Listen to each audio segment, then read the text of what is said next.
मुझे स्पष्ट भाव में स्थानीय नेता जनार्दन बाबू एवं स्थानीय सांसद धर्मेंद्र बाबू के पचारवा लगी चाहूचे जे केबे जाए से मैंने ई दिगरे पदक्षेप नेबे आ स्पष्ट करून पदक्षेप नेबे कि नहीं नाले आके गोटे बड़ जन आंदोलन तैयारी करा जिवो।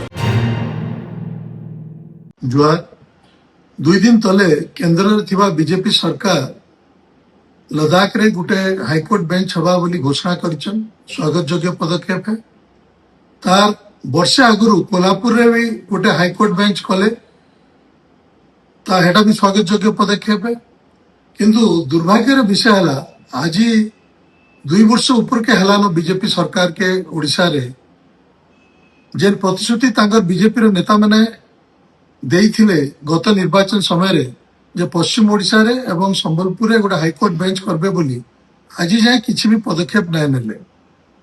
धन्यवाद दमा नवीन पट्टनायक को से थिला समय रे से प्रस्ताव देइथिले केंद्र सरकार के जे गोटे पश्चिम ओडिशा रे एवं दक्षिण ओडिशा रे हाईकोर्ट बेंच करवा लगी। किंतु मुई देखुचे एपर्यंत बीजेपी नेतांक निद नहीं भांगबार।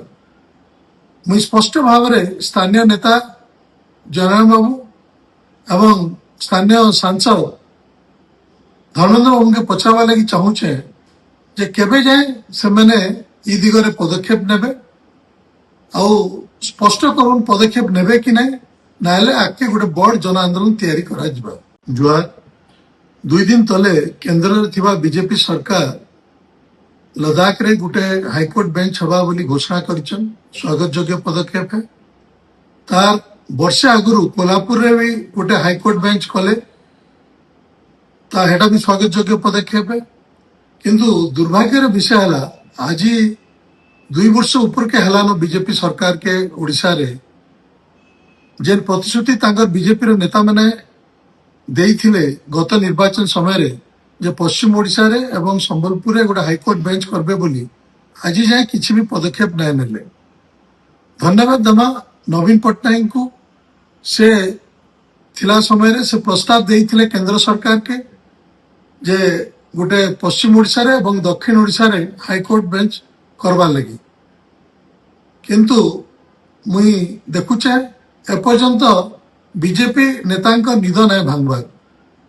मुई स्पष्ट भाव में स्थानीय नेता जनार्दन बाबू एवं स्थानीय सांसद धर्मेंद्र बाबू के पचारवा लगी चाहूचे जे केबे जाए से मैंने ई दिगरे पदक्षेप नेबे आ स्पष्ट करून पदक्षेप नेबे कि नहीं नाले आके गोटे बड़ जन आंदोलन तैयारी करा जिवो।